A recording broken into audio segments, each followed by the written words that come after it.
Good evening, everyone. I am Rutuja from India, and I'm currently going to go to US for my further studies. I did my high school at United World College, Thailand, and I'm really happy to introduce our guest speaker to you, whose name is Drayton. Just a short introduction about himself. Bill Drayton is a social entrepreneur with a long record of founding organizations and public service. As the founder and CEO of Ashoka, Innovators for the Public, Bill Drayton has pioneered the field of social entrepreneurship, growing a global association of over 3,900 social entrepreneurs who work together to create an everyone a change maker world. Bill launched Ashoka in 1980. In 1984, he used the stipend he received when elected a MacArthur Fellow to devote himself fully to Ashoka. Bill is Ashoka's chief executive officer. He also chairs Ashoka's youth venture, Community Greens, and Get America Working. He has been selected one of America's best leaders by US News and World Report and Howard Center for Public Leadership. In 2011, Drayton won Spain's prestigious Prince of Asturias Award. Other awards include honorary doctorates from Yale, NYU, and more. It's really good to have you with all of us. And so, yeah, we'll just get started in the conversation. And I will, like, my first question to you is what is an education to you, or what is like the main purpose of the education policy? Well, first of all, I'm just delighted to be with everyone this evening.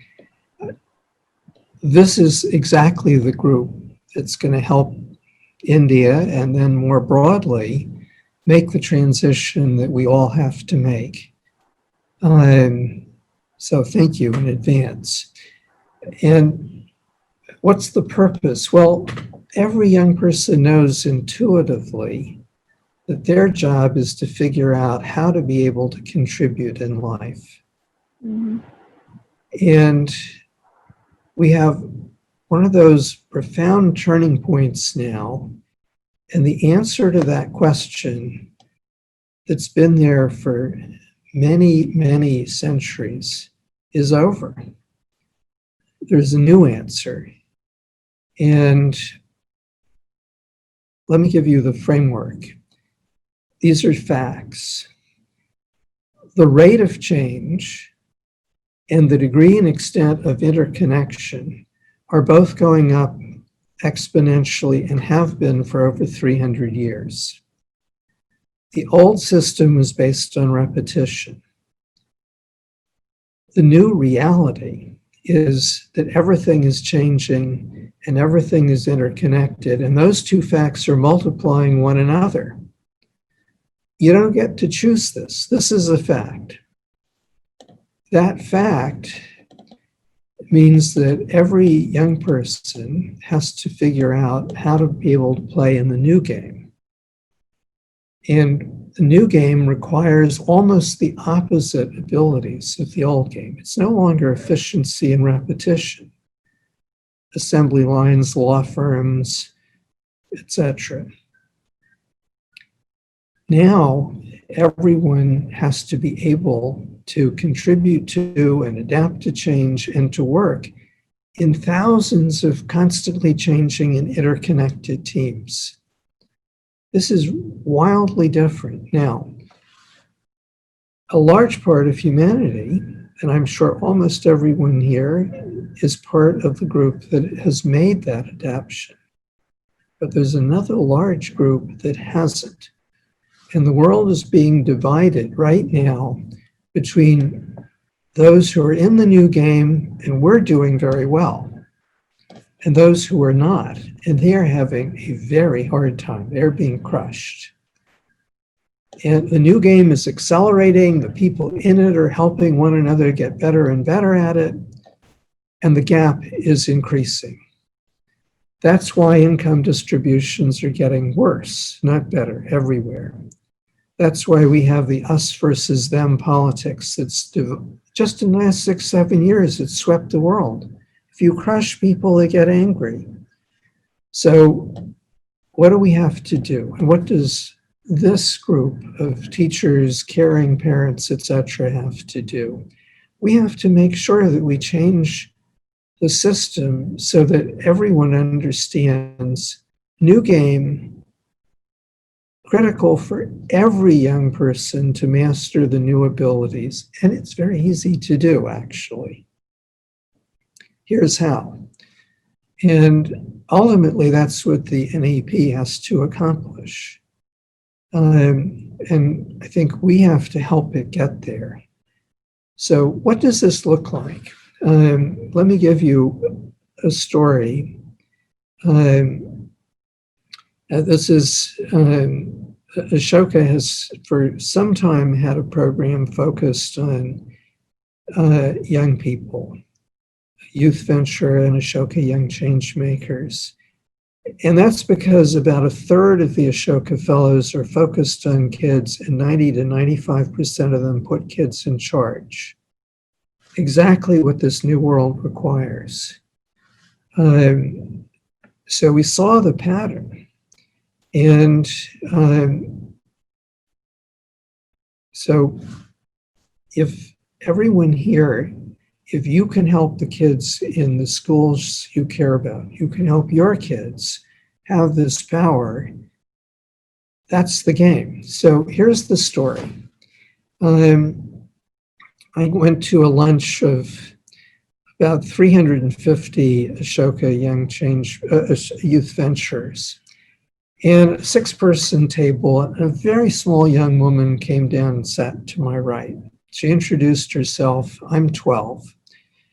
And then, so I asked her, well, what's your venture? And she said, this is 90% her words. My brother is autistic. And all through school, I would cry when he was mistreated. But now we fixed that. And I asked, well, how did you do that? Well, we get together whenever we see a special student not being treated well, and we figure out what to do, and then we go and do it, and we're very persistent. If you'd been there, you would know in every cell that she has her power for life. Please give her a problem, she'll figure out how to deal with it.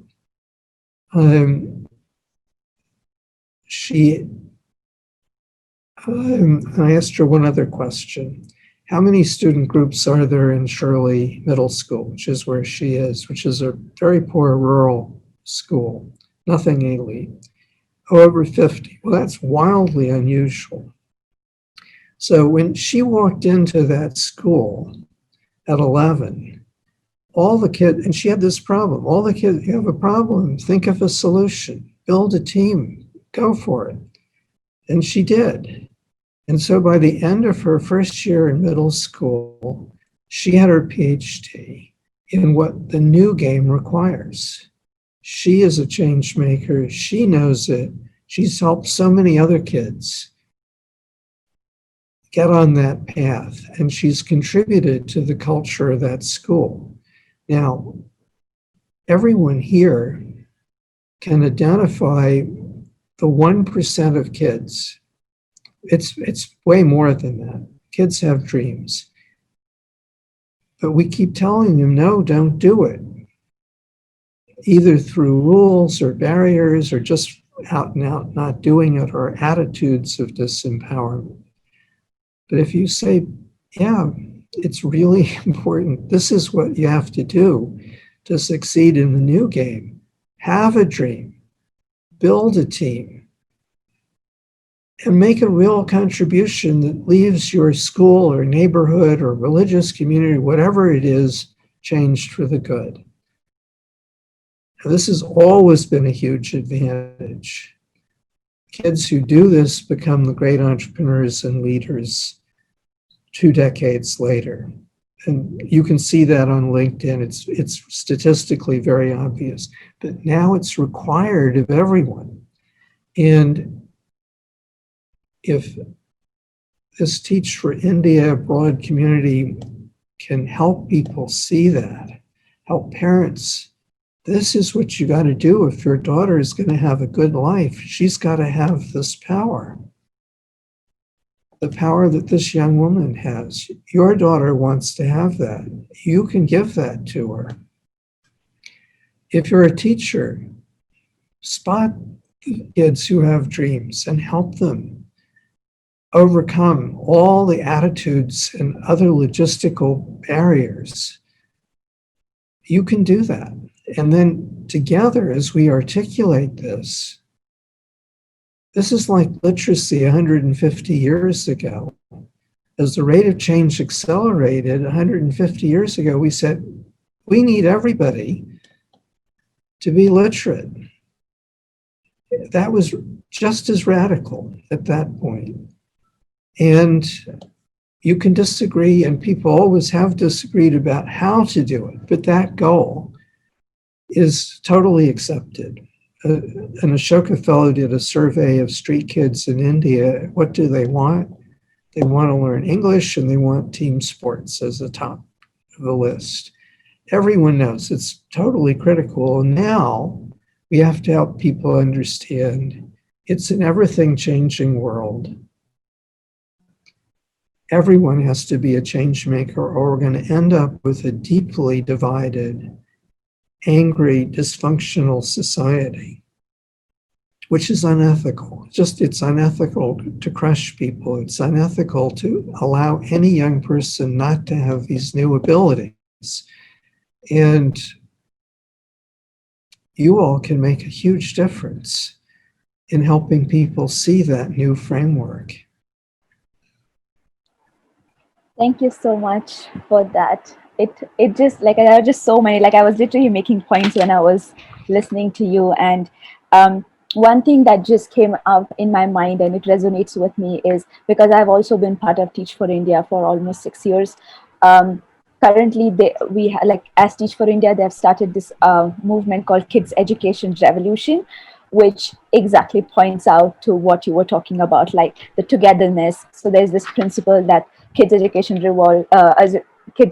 Revolution associates, which is about partnership and how teachers and students should work together in order to, like get to a goal that they want to do.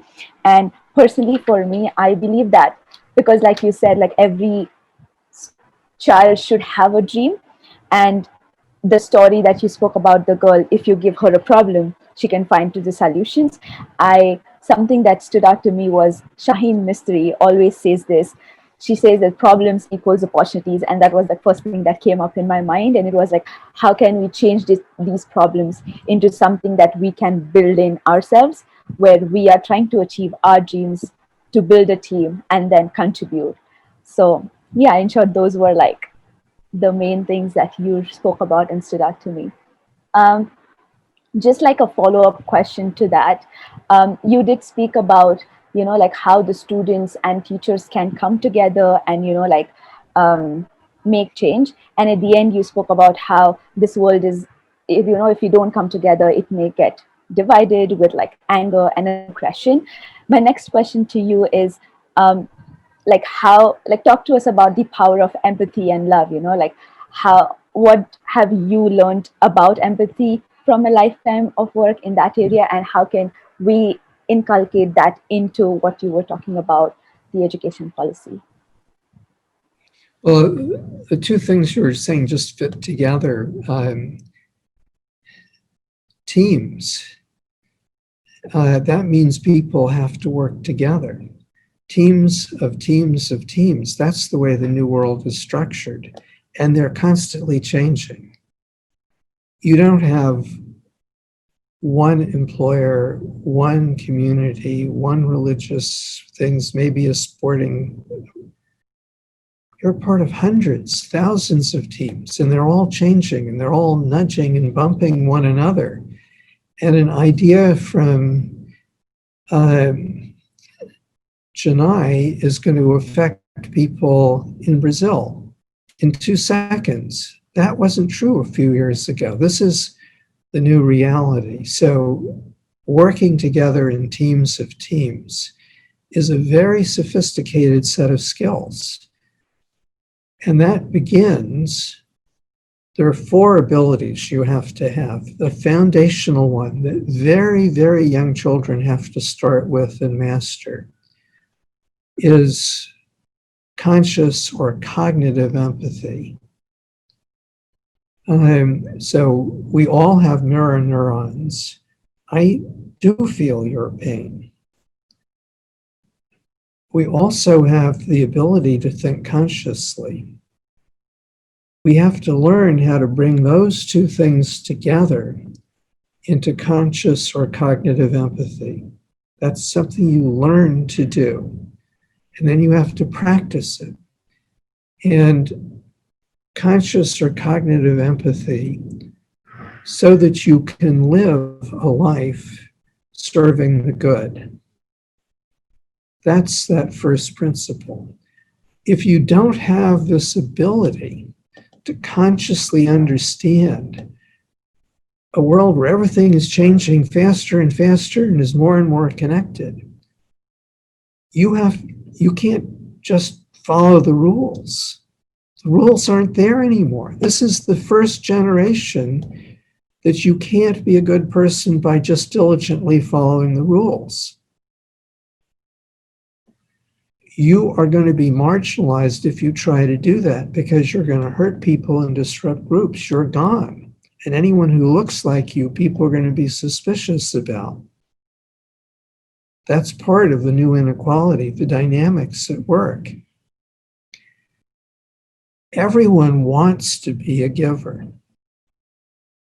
We're biologically structured that way, but you have to be able to be a giver.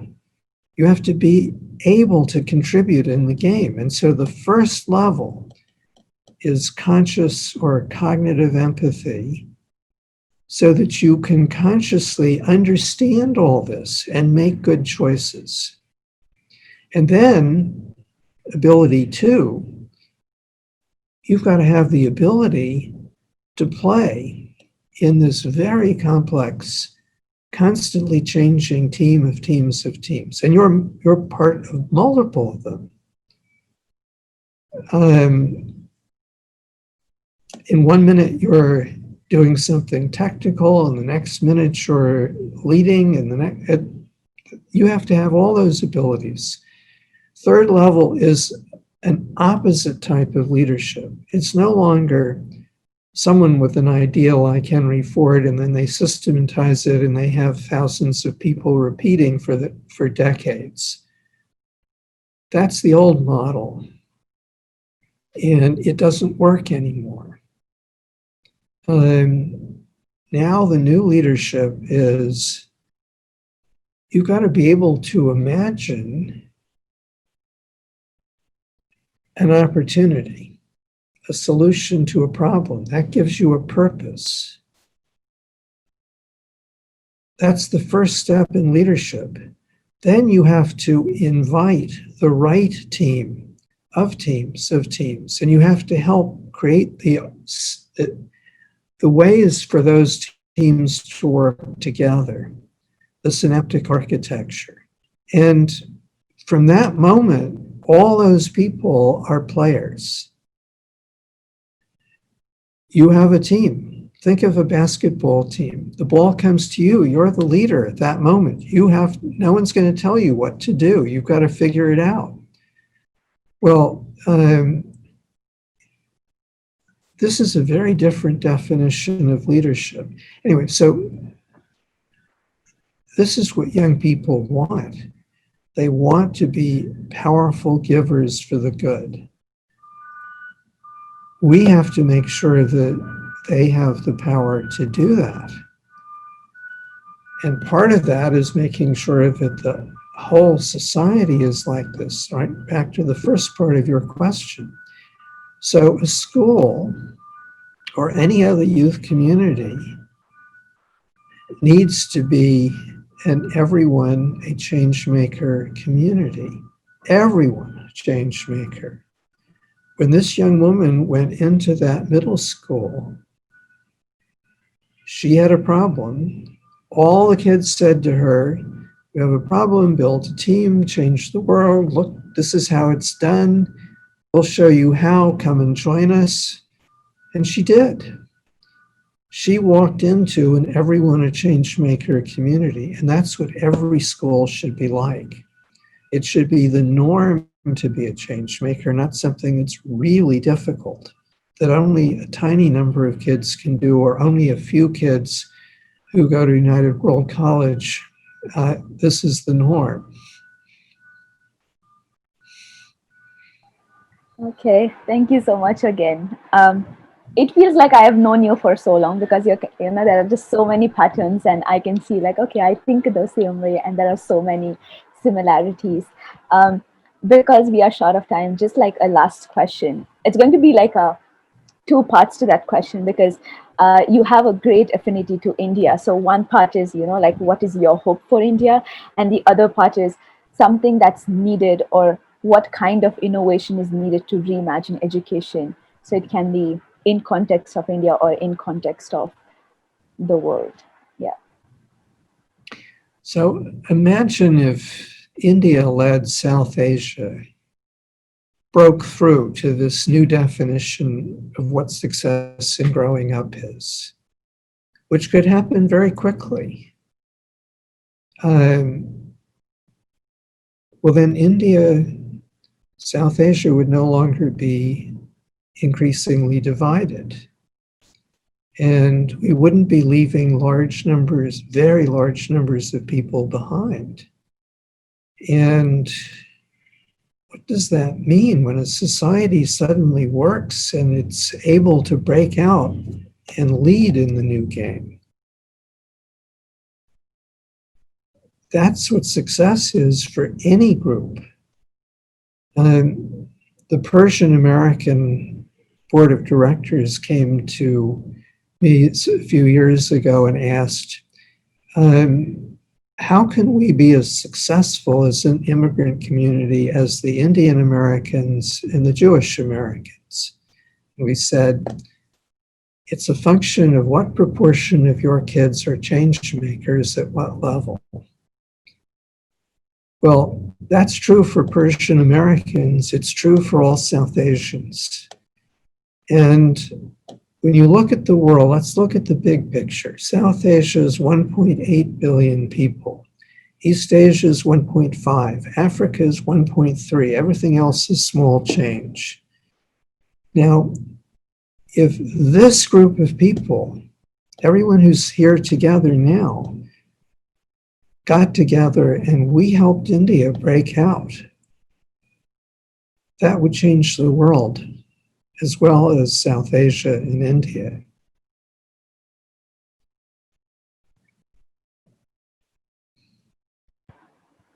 Wow. That just gave me goosebumps for a second when I was thinking about it. Um, is there anything else you want to add, like before we close out? Well, why don't you tell your story? My story about like the leadership journey that I have had. Uh, okay, I so basically like that girl, I can also imagine myself when I was, I think in grade six, when ev- one thing that mattered to me was just getting the highest scores in my grade. I was only focused on academics. Of course, I was interested in being part of sports and other activities, but my main focus was only academics. Um, then I was part of this musical called Maya, which was a Broadway musical that was hosted by Teach for India. And we were students from low income schools who came together and we wanted to put up a show.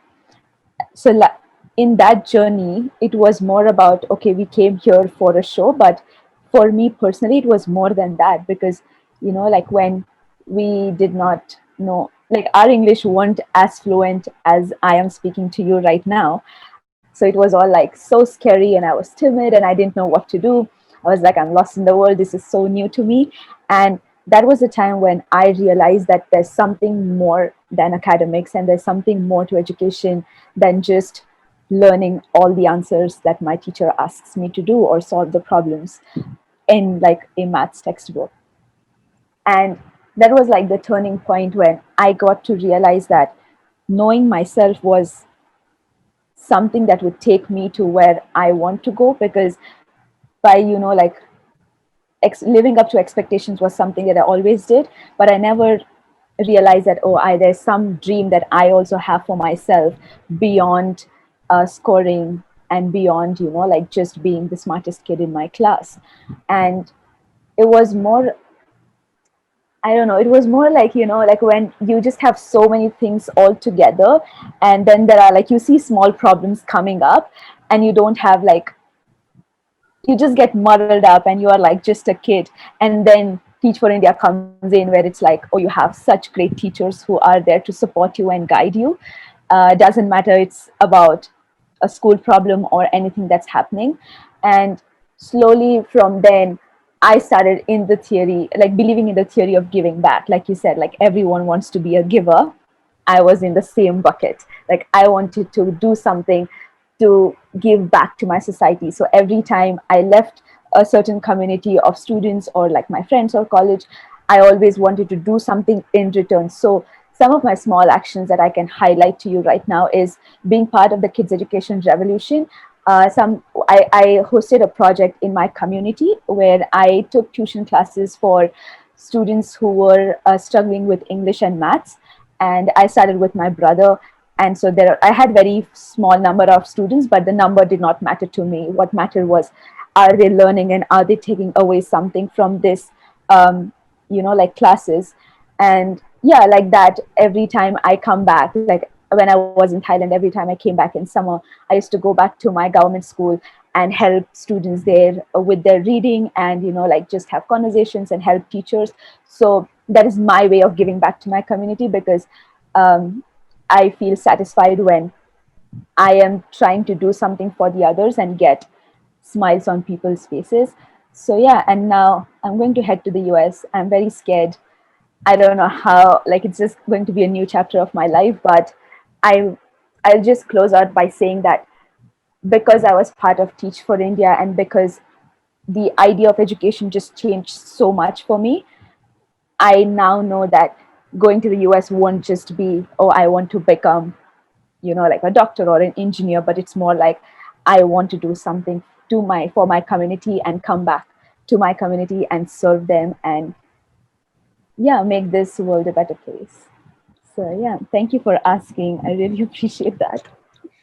Well, it's a beautiful story, and it starts with Teach for America, pulling you out of the memorization and repetition and authoritarian, all that stuff, and start stretching. And when that happens, everyone in Teach for America, and any teacher, there are kids there who have a dream.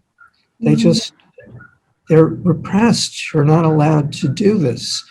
The youth culture makes it difficult. It's not just the adults. Yeah, true. But if you, as a Teach for America person, or the teacher, or a caring parent, can spot someone who has the potential to have a dream and encourage it, and then help them figure out how to why don't you get your friends together and try it? Yeah, you can do it. And here's why it's important. If you really want to contribute in life, this is more important. And it's okay to drop an extra hour of memorization or whatever it is. Um, and you get a couple of kids in a school to do that. They build a team, each of them, and they have clients. And suddenly you have 20-30% of the kids being powerful and liking it. And that's how you tip the whole culture of the school to be an everyone a change maker's school. And just as in your story, it starts with a Teach for India person or a teacher who understands what the new game is, and therefore understands that everyone has to have visibility, and that starts with every child, every young person, without exception, everyone. Yeah. Okay. Thank you so much for your time again. It was really good to talk to you, and I hope we'll talk soon. Yeah, Well, thank you and see you here soon. yes.